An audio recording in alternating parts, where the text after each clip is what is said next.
What is up, YouTube? Marcus aka Apostle here, bringing you another Overwatch spots and pass video. This time we are doing the Shrine stage of Nepal. Let's get to it. On this stage, a lot of times this point gets captured here and you end up stuck right here at the gate. Fortunately, there's actually a lot of really cool paths that you can take to get past this gate without actually having to go through it. The first one is right here as Genji. All you gotta do is come right up over here, jump up, swipe, come over the wall, and you've actually got control of the second story of this building. This is incredibly useful because you're in a great spot to get some picks and really just sneak up behind your opponents and have the advantage of stealth on your side. Heading back over the building, you can also go back this way. There is another really cool path. I think this one's incredibly useful. You can do this as Genji or Hanzo or Pharah or Junkrat or basically anybody that can get you up over this wall here. A lot of times the enemy holds this room here or is hiding out in this room because of this large med pack, and all you got to do is just climb right up over this wall here and you're right past them, and you can come up behind them and really surprise them or just push past them and just walk right into the point. You can also just sit on top of this wall. Say you have the team spawn trapped, you can just come up here as Genji, throw some poke down, and then jump down back into safety. And if they push around this way, all you got to do is climb right back up this wall and go right back over, and then you could just play a game of cat and mouse and really just keep a lot of their team preoccupied just hopping back and forth over this wall. You could also jump over the roof here just by double jumping. You really want to space out your jumps so you get the maximum distance out of them, and you just slide right over the roof and you're down right here.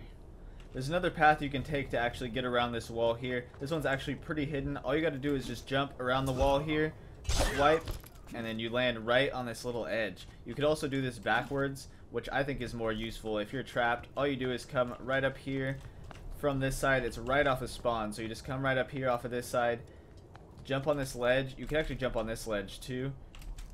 Double jump, swipe, and you're right here past the doorway. This next spot is more useful in a cat and mouse type of chase. If you're low health, all you got to do is climb up this little post and you could jump up here and you could really juke out some people as they expect you to climb up like this and then just jump off. And if you climb up and you sit up here, nobody's really going to expect you to stand up here, and you could actually get some poke down or just hide if you're low health. Get back over this med pack just by swiping, and you're basically just in a decent location. I don't recommend staying on the pole for too long as you're in the wide open and anybody from far range can pick you off. But if there's a lot of people close range around you down here, then you can really just juke them out and have the aspect of surprise. I'd say the most useful thing about these pillars is actually this route that you can take from them. You can jump up, dash, and then just wall climb, and you can actually go straight over the point like that and end up on their side. This really catches the enemies off guard, and you could pick some people off while they're trying to get on the point. From the top of either of these pillars, you can jump up here, climb the wall, and go over this portion of the wall here. You could also get right on top of this elephant here. This one's also not that useful. It's just better for a little surprise location. Not a lot of people use this spot, so that no one really expects you to be up here. For some reason, everyone likes to push this main gate when there's a lot of different routes that you can take. You can go through this room here to take the left side. You can go through here, which is a more common route to use. But the better ones I see are actually back here. You can come right through this doorway here and you're right on top of this large med pack. You don't have to expose yourself in this large hallway here. This is the same route as if you were to push through this way, but it's actually shorter and you have more cover, and the enemy really won't see you coming if you just take this doorway instead. You can also take the route on the second story to get good control over this second story building right up here. Just walk right through and you're right up here on the second story building.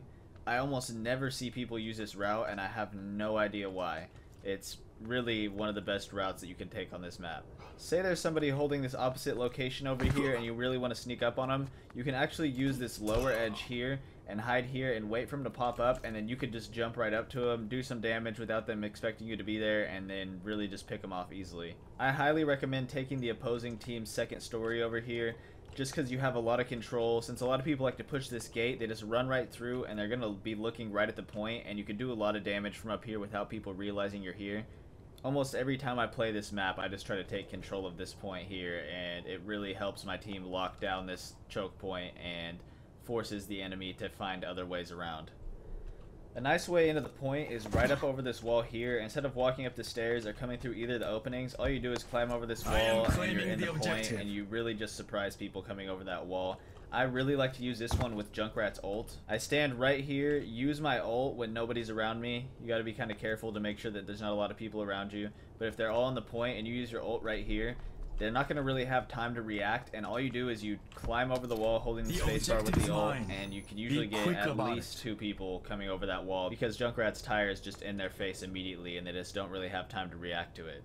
A good location you could use to pick off people up on the second story over here is if you're playing a Hanzo or a Widow or maybe even a Soldier, you can go right here and head glitch. A lot of Hanzo players or Torbjorn players like to set up their turret or just fire arrows in, and you could use this as a head glitch spot and pick up whatever's sitting right up there.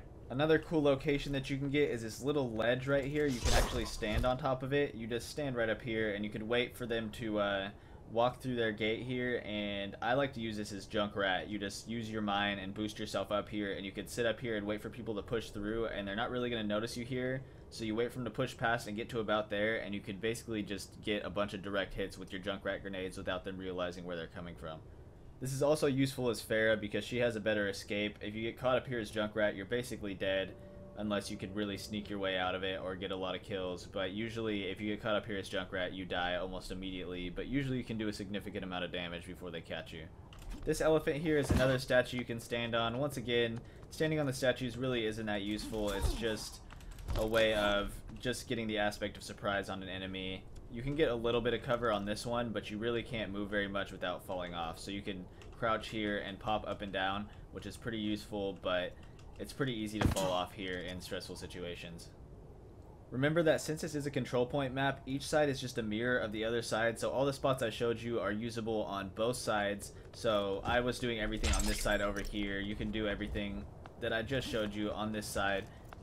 Once again, you can just climb over this wall just to show you an example. Anyways, guys, that's all the spots and paths I had for you on the Shrine stage of Nepal. If you enjoyed, please like, comment, and subscribe. And if you're looking for more Overwatch content, click one of the 2 thumbnails here or check out my live stream down in the description below. I live stream every day, so be sure to check that out. Anyways, I hope you found these spots and paths helpful. Thanks for watching, and I hope you have a great day.